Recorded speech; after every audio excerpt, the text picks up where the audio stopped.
Assalamualaikum warahmatullahi wabarakatuh. Halo semuanya. Kami di sini akan menjelaskan tentang pelaksanaan PTM terbatas di sekolah, kelompok Usman Peli, Universitas Negeri Medan. Sebagai berikut nama-nama anggotanya. Nama saya Duma Serepin Huta Balian, NIM 321332028. Nama saya Afca Bariliandani, NIM 3211122002. Perkenalkan, nama saya Asima Lumbentoruan dengan NIM 32133220009. Perkenalkan, nama saya Adila Anastasia Sibuan, NIM 3212322001. Perkenalkan, nama saya Sania Daratista Brusembiring, NIM 32133220033. Nah, di sini saya akan menjelaskan latar belakang pelaksanaan PTM terbatas. Penerapan pembelajaran jarak jauh atau PJJ selama lebih dari 1 tahun telah menimbulkan berbagai dampak negatif. Vaksinasi bagi pendidik dan tenaga pendidikan mendorong pelaksanaan pembelajaran tatap muka terbatas. Nah, percepatan penuntasan vaksinasi pendidik dan tenaga kependidikan atau PTK bisa menjadi dorongan untuk mengembalikan anak ke sekolah secara terbatas. PTM terbatas merupakan upaya menyelamatkan anak-anak Indonesia dari risiko dampak negatif pembelajaran jarak jauh atau PJJ secara berkepanjangan. Jika tidak segera menerapkan pertemuan tatap muka terbatas, generasi ini dikhawatirkan akan sangat sulit untuk mengejar ketertinggalan. Dampak yang sangat diantisipasi diantaranya putus sekolah, penurunan capaian pembelajaran, dan kesehatan mental secara psikis anak-anak. Pandemi COVID-19 telah menyebabkan learning loss yang sangat signifikan. Jika dibiarkan secara jangka panjang, semua ini bisa menjadi risiko yang lebih besar dibandingkan risiko kesehatan. Adapun syarat-syarat dalam pelaksanaan PTM yaitu yang pertama, ketersediaan sarana sanitasi dan kebersihan seperti toilet bersih dan layak. Adanya sarana cuci tangan pakai sabun atau hand sanitizer. Yang kedua, mampu mengakses fasilitas pelayanan kesehatan. Yang ketiga, kesiapan menerapkan wajib masker. Baiklah, di sini saya akan menjelaskan tentang bentuk pelaksanaan PTM. Yang pertama yaitu perencanaan. Sistem perencanaan pembelajaran pada bentuk bimbingan. Di antaranya sebelum terjadinya pandemi COVID-19, guru-guru junior yang ada bisa dengan leluasa berkonsultasi kepada guru-guru senior, utamanya guru keluarga. Namun, dengan adanya wabah ini, hal tersebut tidak diberlakukan kembali agar menghindari penyebaran virus COVID-19 ini. Yang kedua yaitu pelaksanaan.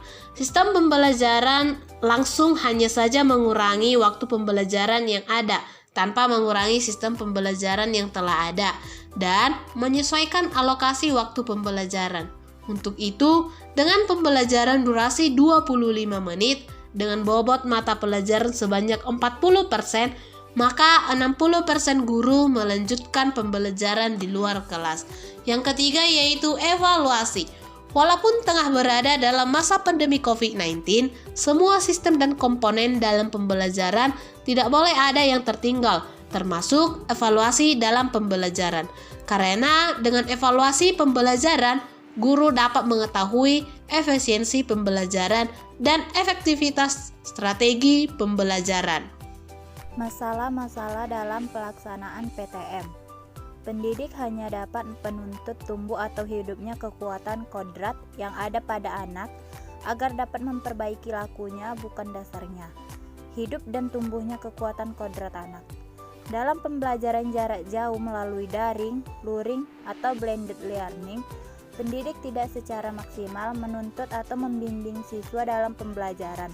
Sekalipun dengan pertemuan virtual melalui Zoom atau Google Meet, pendidik tidak bisa memberikan tuntunan secara individu seluas-luasnya, hanya secara klasikal dalam keterbatasan waktu, kuota internet, sinyal koneksi, kemampuan pendidik, dan peserta didik dalam pemanfaatan media virtual dan lain sebagainya.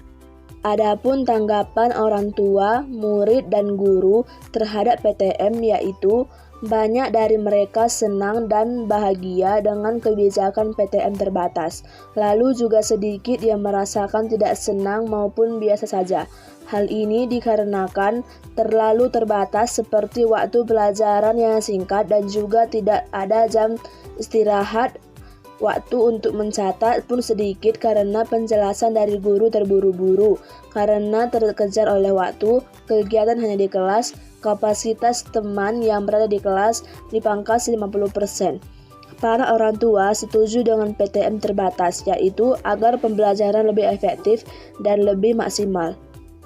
Anak sudah jenuh dan bosan dalam pembelajaran jarak jauh yang ditambah dengan menumpuknya tugas yang diberikan oleh guru melalui alat komunikasi masing-masing. Kurang sabarnya orang tua dalam mendampingi anaknya belajar. Ada juga orang tua yang bingung atau tidak memahami materi pelajaran yang akan diajarkan kepada anaknya. Guru bersemangat dalam mengajar karena dapat menyampaikan materi pembelajaran secara langsung kepada siswa.